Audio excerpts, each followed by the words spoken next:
Study IQ IAS, आपका selection हमारा mission.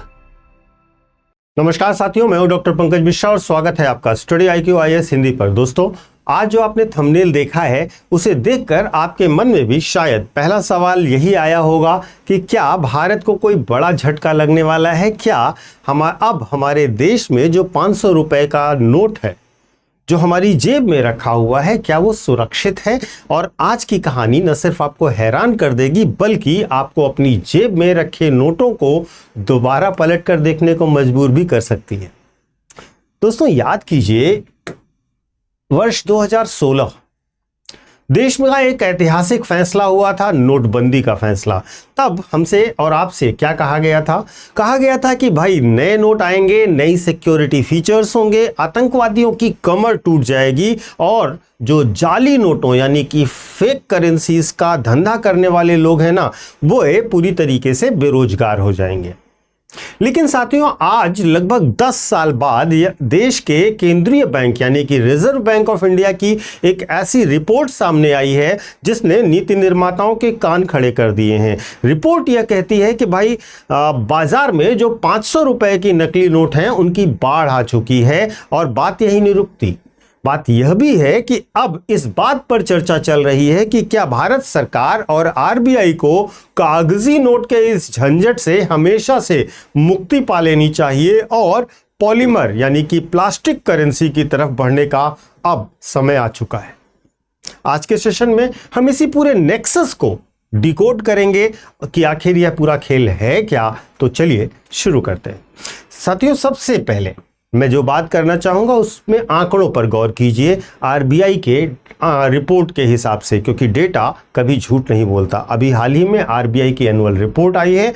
इस रिपोर्ट के मुताबिक वित्त वर्ष 2025-26 में हमारे पूरे बैंकिंग सिस्टम ने कुल 2,29,746 नकली नोट पकड़े हैं।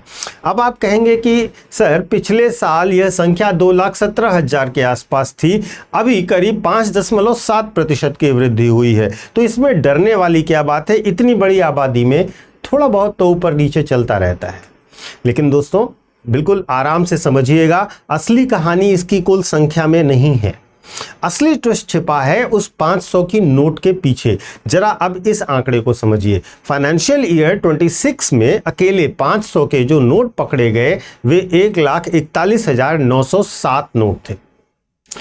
अब इसमें यह ध्यान दीजिएगा कि पिछले साल ये करीब 1,17,000 नोट थे, यानी कि पिछले एक साल में 500 के नकली नोटों में 20.5% की भारी भरकम वृद्धि होती है। सीधे शब्दों में कहें कि सिस्टम ने जाली नोट जितने पकड़े हैं उनमें से 62% यानी कि कुल 62% नोट 500 की डिनोमिनेशन वाले नोट हैं। यानी कि जो जालसाज हैं, जो अपराधी नेटवर्क हैं, उनका पूरा का पूरा फोकस इस समय भारत के 500 रुपए की नोट पर टिका हुआ है। और सबसे महत्वपूर्ण बात दोस्तों, ये वो डेटा है जो RBI तक पहुंचा है। जो मार्केट में नोट सर्कुलेशन में है उनकी तो हमें काउंटिंग ही नहीं है। ये केवल वे नोट हैं जो बैंक को नकली मिले हैं। तो अब आपके मन में एक और सवाल आ सकता है कि सर ये नकली नोट बनाने वालों को 500 रुपए की नोट से इतना प्यार क्यों है? 100 या 200 रुपए का नोट या 10 रुपए 20 रुपए का नोट क्यों नहीं छाप लेते ये लोग? तो साथियों, इसके पीछे विशुद्ध अर्थशास्त्र और थोड़ा सा क्रिमिनल माइंडसेट काम करता है। याद कीजिए वर्ष 2023 RBI ने एक बड़ा मास्टर स्ट्रोक खेला और 2,000 रुपए के गुलाबी नोटों को वापस बाजार से लेना शुरू कर दिया। नतीजा क्या हुआ? आज मार्केट से 2,000 का नोट लगभग गायब हो चुका है और इसका असर देखिए कि इस साल केवल 800 के आसपास 2,000 के नोट पकड़े गए हैं नकली, जो कि पिछले साल 3,500 से ज्यादा थे। यानी कि 2000 का पत्ता साफ हुआ है तो नकली नोट बनाने वालों का वहां का धंधा यानी 2000 के नोट छापने का धंधा बंद हुआ है। अब जब 2000 का नोट नहीं रहा तो आज की तारीख में भारतीय अर्थव्यवस्था की रीढ़ यानी कि बैकबोन कौन सा नोट है? सबसे बड़ा और सबसे ज्यादा चलने वाला नोट है 500 का नोट। आप सब्जी वाले को दीजिए, पेट्रोल पंप पर दीजिए या मॉल में दीजिए, यह नोट धड़ल्ले से स्वीकार किया जाता है। अपराधियों को पता है कि अगर 500 का जाली नोट बाजार में उतार दिया तो इसे खपाना सबसे ज्यादा आसान होगा। अब यहाँ पर एक बहुत बड़ा गंभीर सवाल भी खड़ा होता है दोस्तों, और यह सवाल देश के हर नागरिक के मन में है कि जब वर्ष 2016 में नोटबंदी हुई थी तब तो बड़े बड़े दावे किए गए थे ना कि उन नोटों में, नए नोटों में एक अलग टाइप का वाटरमार्क होगा, सिक्योरिटी थ्रेड होगा, माइक्रो लेटरिंग करी जाएगी और साथ ही साथ वो जादुई स्याही भी थी जो रंग बदल सकती थी। अब ये नकली नोट वापस मार्केट में आए तो आए कैसे? क्या हमारी सुरक्षा एजेंसियां फेल हो गई? साथियों, इसे समझिए, यह एक टेक वॉर का दौर है, एक तरीके से तकनीकी युद्ध है। यह सरकार डाल है तो जालसाज पात हैं। आज के डिजिटल युग में हाई रेजोल्यूशन स्कैनर्स मिलते हैं, एडवांस 3D प्रिंटिंग टेक्नोलॉजी आ चुकी है और केमिकल ब्लीचिंग जो होती है इतनी एडवांस और सुलभ हो गई है कि अपराधियों के लिए इन एडवांस सुविधाओं की पहुंच सुलभ भी है और सस्ती भी है। अपराधी इन सिक्योरिटी फीचर्स की हूबहू फर्स्ट कॉपी आराम से बना लेते हैं, तैयार करना सीख जाते हैं। यानी कि एक तरफ आरबीआई अपनी सुरक्षा मजबूत करता है, दूसरी तरफ ये सिंडिकेट उस सुरक्षा को भेदने का नया तरीका डेवलप कर लेते हैं। और साथियों, जो बात मैं आपको हमेशा से बताता हूं वह भी बहुत महत्वपूर्ण है कि इस नकली नोट के खेल को केवल छोटा मोटा आर्थिक अपराध मत समझिएगा। यह सीधे सीधे भारत की राष्ट्रीय सुरक्षा का प्रश्न है। जब किसी देश की अर्थव्यवस्था में नकली नोटों की बाढ़ आती है ना, तो उस समय उसका असर 3 स्तरों पर होता है। सबसे पहला स्तर होता है मार्केट में लिक्विडिटी का संतुलन बिगड़ता है, नकदी प्रवाह का संतुलन बिगड़ता है, जिससे महंगाई को बढ़ावा मिलता है। दूसरा, आम जनता को अपनी ही करेंसी से भरोसा उठने लगता है। सोचिए, अगर आपको यह डर लगने लगे कि बैंक से या एटीएम से निकला नोट भी नकली हो सकता है, तो आप कैश लेन देन में कितना झिझक महसूस करेंगे। और तीसरा और सबसे खतरनाक मामला यह होता है कि हमारे पड़ोसी देशों में बैठे जो भारत विरोधी तत्व हैं, जो टेरर नेटवर्क्स हैं, वे सब भारत को कमजोर करने के लिए एक नकली आर्थिक वॉरफेयर का सहारा लेना शुरू कर देते हैं। इन नकली नोटों के जरिए हथियारों की तस्करी होती है, ड्रग्स का धंधा होता है और कश्मीर से लेकर देश के अलग अलग हिस्सों में अशांति फैलाने के लिए फंडिंग की जाती है। और यह एक बहुत सोची समझी आतंकवादी चाल है, रणनीतिक चाल है। तो साथियों, अब सवाल यह उठता है कि इस मर्ज की दवा क्या है, इस बीमारी का पक्का इलाज क्या है। और यहीं से एंट्री होती है उस बात की जिस पर रिपोर्ट्स आ रही हैं, पॉलीमर करेंसी की, जिसे आम भाषा में आप और हम इसे प्लास्टिक नोट्स कहते हैं। देखिए, आपके मन में यह जिज्ञासा भी होगी कि सर, क्या ये वही प्लास्टिक है जो जिसकी हमारे घर में बाल्टियां या थैलियां बनती हैं? जी नहीं साथियों, यह एक बहुत ही advanced high security patented polymer material होता है, जहां दुनिया ने पहले भी इस तकनीकी को अपनाया हुआ है। जैसे आप देखें तो ऑस्ट्रेलिया की अगर मैं बात करूं, ऑस्ट्रेलिया इसे 1988 से ही शुरू कर चुका था। आज की तारीख में कनाडा हो, ब्रिटेन हो, न्यूजीलैंड हो और दुनिया भर के कई अमीर देशों ने अपने आप को प्लास्टिक नोट्स पर शिफ्ट कर लिया है। अब भारत में भी यह बहस बहुत तेज हो गई है कि भाई, हम कागज के नोट बार बार जाली पा जाते हैं तो प्लास्टिक नोट्स क्यों नहीं ले आते हैं।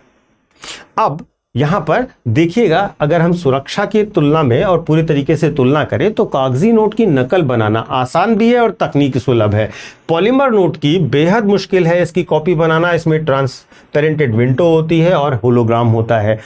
ड्यूरेबिलिटी की बात करें तो कागजी नोट बहुत लंबे नहीं चलते, 2-3 साल चलेंगे ज़्यादा से ज़्यादा, उसके बाद फट जाएंगे। और पॉलीमर नोट्स इससे 4 से 5 गुना ज़्यादा टिकाऊ होते हैं। हाइजीन की बात करें तो कागज़ पसीना और गंदगी भी सोखता है, जबकि पॉलीमर जो है वाटरप्रूफ होता है, साफ सुथरे रहते हैं। कागजी नोट में बार बार छापने का खर्च आता है, लेकिन अगर पॉलीमर की बात करें तो शुरुआत में ज़्यादा खर्च आता है, लेकिन लंबे समय में इसमें बचत होती है। तो यहाँ पर ये दोनों इसके कंपैरिजन हुए और यह खास बात हुई प्लास्टिक करेंसी की। लेकिन इसका दूसरा पहलू भी है। हर सिक्के के 2 पहलू होते हैं। अगर प्लास्टिक नोट इतने ही जादुई हैं तो हमारी सरकार कल सुबह से ही इसे लागू क्यों नहीं कर देती? इसमें प्रॉब्लम क्या है? प्रॉब्लम समझना जरूरी है। इसके पीछे बहुत ही प्रशासनिक और व्यवहारिक चुनौतियां हैं। पहला है, मशीनरी का पूरा रिप्लेसमेंट करना पड़ेगा हमको। यानी कि भारत में नोट छापने वाली जो प्रिंटिंग प्रेस हैं, जैसे मैसूर या सालबोनी में जो प्रिंटिंग प्रेस हैं, उनकी पूरी की पूरी तकनीक ही हमें बदलनी पड़ेगी। करोड़ों अरबों का एक नया निवेश करना करना पड़ेगा। दूसरा, एटीएम्स का रिकैलिब्रेशन करना पड़ेगा। याद रखिए, नोटबंदी के समय एटीएम की लाइनों को प्लास्टिक नोटों का वजन, उनका टेक्सचर और मोटाई कागज के कंपैरिजन से अलग होगा। देश के कोने कोने में लगे लाखों एटीएम मशीनों के सेंसर्स और कैसेट्स को दोबारा बदलना होगा और जिसमें महीनों का समय लगेगा। तीसरा, क्लाइमेट की अगर हम बात करें, देखिए भारत ऐसा देश है जहां तापमान अब 50 डिग्री तो नॉर्मल पहुंचने लग गया है। जब हमारी जेबों में नोट मुड़ते हैं, रगड़ खाते हैं और तब भी वो बेचारे चलते हैं। लेकिन जब पॉलीमर की बात करें तो पॉलीमर हालांकि मजबूत होते हैं, लेकिन भारतीय परिस्थितियों में उनका बड़े पैमाने पर टेस्ट करना पड़ेगा कि इतना टेम्परेचर के साथ वो कैसे झेलेंगे, क्योंकि आप वेस्टर्न वर्ल्ड से हमारे यहाँ के टेम्परेचर जोन को कंपेयर इस तरह से नहीं कर सकते। वैसे आपकी जानकारी के लिए मैं बता देता हूँ कि आरबीआई केवल प्लास्टिक नोट पर ही बात नहीं कर रहा है, वो वार्निश्ड जो बैंक नोट्स हैं उनका भी ट्रायल कर रहा है, ताकि कटे फटे नोट जो हैं वो सुरक्षित रहें। और उनके बारे में भी एक नया विचार आ रहा है, उस पर एक वार्निशिंग करने की बात कर रही है। तो लेकिन यहाँ पर यह चीज़ जाननी बहुत ज़रूरी है कि जो वार्निश्ड नोट होते हैं वे कैसे काम करते हैं। इसमें बैंक नोट पर एक सुरक्षात्मक कोटिंग की जाएगी जो आंसू प्रतिरोधी और लागू करने में आसान होगी, ठीक है। जबकि पॉलीमर नोट की बात करें वो पूरे प्लास्टिक के होंगे, पारदर्शी खिड़की होगी और उसमें उच्च सुरक्षा होगी। तो देखिए, ये वार्निश्ड नोट का सिस्टम है और इस तरीके से इस पर भी आरबीआई विचार कर रहा है। अब दोस्तों, इस पूरी लंबी चौड़ी कहानी का सार क्या है, लबोलुआब क्या है? बात सिर्फ आंकड़ों की नहीं है। 1.5 लाख नकली नोट पकड़े गए। बात दरअसल भरोसे की है।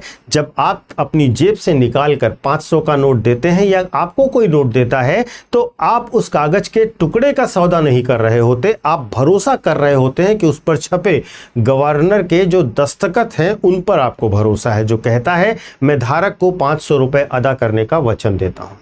अगर यह भरोसा डगमगा जाता है तो पूरी आर्थिक व्यवस्था चरमरा सकती है और शायद यही वजह है कि आज भारत सरकार और आरबीआई दोनों ही बेहद आक्रामक मोड में आ गए हैं।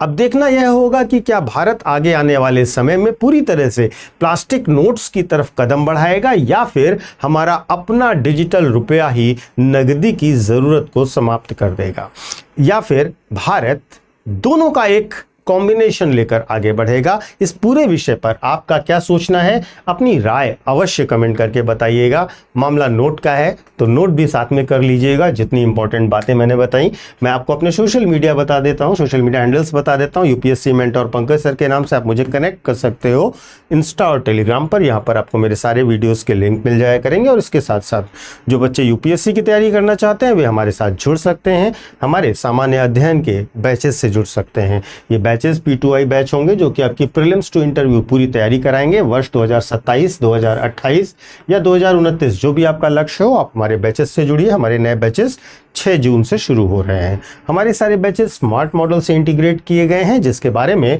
हमने आपको अलग अलग वीडियोस में डिटेल्स दे रखी हैं। ये पूरी तरीके से आप समझिए कि structured classes, mentorship, assessment, revision और टेस्ट के साथ पूरे बैच होंगे। इनकी डिटेल्स आप डिस्क्रिप्शन बॉक्स में दिए गए लिंक पर जाकर या हमारे ऐप या वेबसाइट पर जाकर भी देख सकते हैं।